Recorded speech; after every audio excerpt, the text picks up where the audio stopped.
ഇവിടുത്തെ വിശേഷങ്ങൾ നമ്മളിങ്ങനെ പറഞ്ഞുകൊണ്ടേ ഇരിക്കുകയായിരുന്നല്ലേ. നമ്മൾ നേരത്തെ ഇവിടെ നിന്ന് സംസാരിച്ച് നിർത്തിയപ്പോൾ നമ്മൾ പറഞ്ഞിരുന്നു ഈ വീടിനുള്ളിലേക്ക് നമ്മൾ പോകുന്നു. അത് നമുക്ക് പോണം, അവിടുത്തെ കാഴ്ചകൾ പ്രേക്ഷകരെ കാണിക്കണം. നിറയെ കട്ടകൾ ഇങ്ങനെ നിരത്തി വെച്ചിരിക്കുകയാണ് എന്നാണ് ഞാൻ പറയുന്നത്. അത് കേട്ടോ, ഈ നമ്പരൊക്കെ ഇട്ട് ഓരോ അടുപ്പും കൂട്ടി ക്രമത്തിന് വച്ചേക്കാണ്.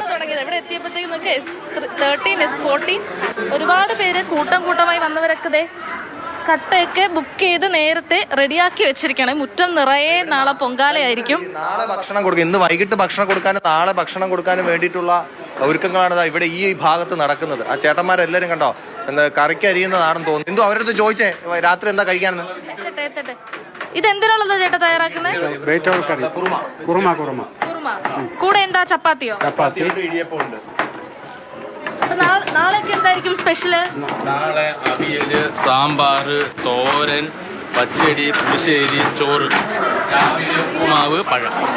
അപ്പൊ കാര്യമായിട്ട് തന്നെയാണ് വിഭവ സമൃദ്ധമായിട്ട് ഉച്ചയ്ക്ക് ഒരു സദ്യയും രാവിലെ ഉപ്പുമാവും ഒക്കെ ആയിട്ട് അതിനുള്ള ഒരുക്കങ്ങളും വട്ടങ്ങളും ഒക്കെയാണ് ഇവിടെ നടന്നുകൊണ്ടിരിക്കുന്നത്. പിന്നെ നമ്മൾ ലോക ഫ്രൂട്ടി ഒഴിച്ചുകൊണ്ടിരിക്കുകയാണ് കേട്ടോ. ലോക നമ്മോട് സംസാരിച്ച് ചൂടായതുകൊണ്ടാണ് ലോക തളർന്നുപോയി. അതുകൊണ്ട് ഫ്രൂട്ടി കുടിച്ചുകൊണ്ടിരിക്കുകയാണ് ലോക. പിന്നെ വീടിനുള്ളിലേക്ക് നമുക്ക് പോകാം. ഞാനിനി വീടിനുള്ളിലേക്ക് പോകുമ്പോൾ ഒരാളെ പ്രേക്ഷകർക്ക് പരിചയപ്പെടുത്താം. അതാരെന്നറിയോ? അതായത് നമ്മുടെ മാതൃഭൂമി കുടുംബത്തിലെ തന്നെ ഒരാളാണ് കാർത്തിക. കാർത്തികയെ പറ്റി പറയുകയാണെങ്കിൽ ഇത്തവണ ആറ്റുകാൽ പൊങ്കാല ഡ്യൂട്ടിക്ക് കാർത്തിക ഇല്ല. കാർത്തിക ക്യാരിയിങ് ആയിരുന്നു. ഡെലിവറി കഴിഞ്ഞ് ഇപ്പോൾ വിശ്രമത്തിലാണ്. ഒരു കുഞ്ഞു മോളായി. അപ്പോൾ ഈ ഇരിക്കുന്നത് കാർത്തികയുടെ അമ്മയാണ്. കാർത്തികയുടെ അമ്മ നേരത്തെയും ഇവിടെ വന്ന ആറ്റുകാൽ അമ്മയ്ക്ക് പൊങ്കാല അർപ്പിക്കാൻ വേണ്ടി എത്തിയിട്ടുണ്ട്. അപ്പോൾ ഇവിടെ മുമ്പ് വന്നതും ഈ വീട്ടിൽ തന്നെയാണ് അല്ലേ അമ്മ? അമ്മ എന്ത് പ്രാർത്ഥിക്കുന്നു എന്ന് ഞാൻ ചോദിക്കുന്നില്ല. അമ്മയ്ക്ക് ഒരുപാട് അനുഭവങ്ങൾ ഉണ്ടാവും, നമ്മോട് പറയാം. ഞാൻ ആദ്യമായിട്ട് പൊങ്കാല ഇടാൻ വന്നപ്പോൾ തന്നെ മനസ്സിലൊരു കാര്യം വിചാരിച്ചിട്ടാണ് ഞാൻ പൊങ്കാല ഇട്ടത്. അത് നടന്നു. ഇപ്പം 4ാമത്തെ പ്രാവശ്യമാണ് ഇത് കഴിഞ്ഞ 3 പ്രാവശ്യം പൊങ്കാല ഇടുമ്പോഴും ഓരോന്നും മനസ്സിൽ ഞാൻ അമ്മയെ പ്രാർത്ഥിച്ചിട്ടാണ് ഞാൻ പൊങ്കാല ഇടാൻ തുടങ്ങിയത്. അതെനിക്ക് ഫലമായിട്ട് വന്നിട്ടുണ്ട്. 4ാമത്തെ പ്രാവശ്യം. ആദ്യമായിട്ട് പൊങ്കാല ഇടാൻ വരുമ്പോ മനസ്സിൽ എന്തായിരുന്നു? ഇപ്പൊ 4 വർഷങ്ങൾ ഇങ്ങനെ പിന്നിട്ട് നിൽക്കുമ്പോ എന്താ തോന്നുന്നത്? ഓരോ വർഷം ഇങ്ങനെ കഴിയുന്നതോടൊപ്പം നമുക്ക് ഇനിയും ഇടാൻ കഴിയണേന്ന് അമ്മയോട് പ്രാർത്ഥിക്കുക.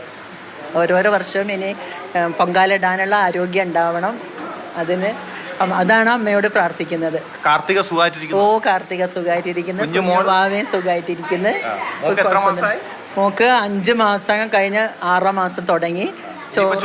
ചോറൂണ് കഴിഞ്ഞു. ഇനിയിപ്പോൾ ഗുരുവായൂർ ഒരു പ്രാവശ്യം കൂടി കൊടുക്കണം. അവിടെ പന്നിയൂർ അമ്പലത്തിൽ വെച്ചിട്ടാണ് കൊടുത്തിട്ടുണ്ടായിരുന്നത്. ഇനി ഗുരുവായൂരും കൂടി കൊടുക്കാനുണ്ട്. അനുഗ്രഹം ചേച്ചിക്കും കുഞ്ഞിനും ഒക്കെ ഉണ്ടാവട്ടെ അല്ലേ? അപ്പൊ അങ്ങനെ വീട്ടിലെ അമ്മയുടെ വിശേഷങ്ങളാണ്. അമ്മ ഒറ്റയ്ക്കല്ല, അവർ കോഴിക്കോട് നിന്ന് വന്നതാണ്.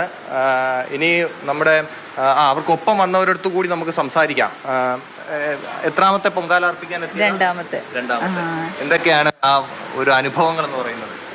ഭയങ്കര സന്തോഷം. ഇവിടെ ഭയങ്കര ഒരു എക്സ്പീരിയൻസ് ആണ്. ഇവിടെ വന്ന് നല്ല തിരക്കാണ്, എന്നാലും അതൊരു ഇവിടെ വന്നിട്ട് പൊങ്കാല ഇടാനുള്ളത് ഒരു ഭാഗ്യമാണ്. അതിന് സാധിച്ചു. ആഗ്രഹങ്ങളൊക്കെ നമ്മൾ പറയുന്നത് പോലെ തന്നെ ഇപ്പം ഒരു വിശ്വാസമുണ്ട്. ഇത്തവണ വന്ന് പൊങ്കാലയിട്ട് ഒരു കാര്യം പ്രാർത്ഥിച്ചാൽ അടുത്ത പൊങ്കാലയ്ക്ക് മുമ്പ് അത് നടക്കും, അല്ലെങ്കിൽ അത് അങ്ങനെ നടന്നു കഴിഞ്ഞാൽ വീണ്ടും വന്ന് പൊങ്കാല ഇടാന്നൊക്കെ. അങ്ങനെയൊക്കെ തന്നെയാണോ? അങ്ങനെ തന്നെ. അതന്നെ, അമ്മയുടെ അനുഗ്രഹം എപ്പോഴും കൂടെ ഉണ്ടാവാറുണ്ട്. നമ്മൾ പ്രാർത്ഥിക്കുന്നതൊക്കെ സാധിച്ചു തരാറുണ്ട്. ചേട്ടൻ ഇവരുടെ ഒപ്പം ഇങ്ങ് പോകുന്നതാണോ? അതെ, അവരെ കൂടെ വന്നാണ്. ആണുങ്ങൾക്ക് പ്രത്യേകിച്ച് റോഡൊന്നും ഇല്ലെന്ന് അറിയാം, എന്നാലും ഇതൊക്കെ ഒന്ന് കാണാൻ വേണ്ടിയിട്ടൊന്ന് വന്നതാണ്. ഇവിടുത്തെ കാര്യങ്ങളും ആറ്റുകാലമ്മയുടെ ഈ സംഗതിയൊക്കെ ഒന്ന് കാണാമല്ലോ. തിരുവനന്തപുരത്തുകാരുടെ ഒരു ഉത്സവമാണല്ലോ അത്.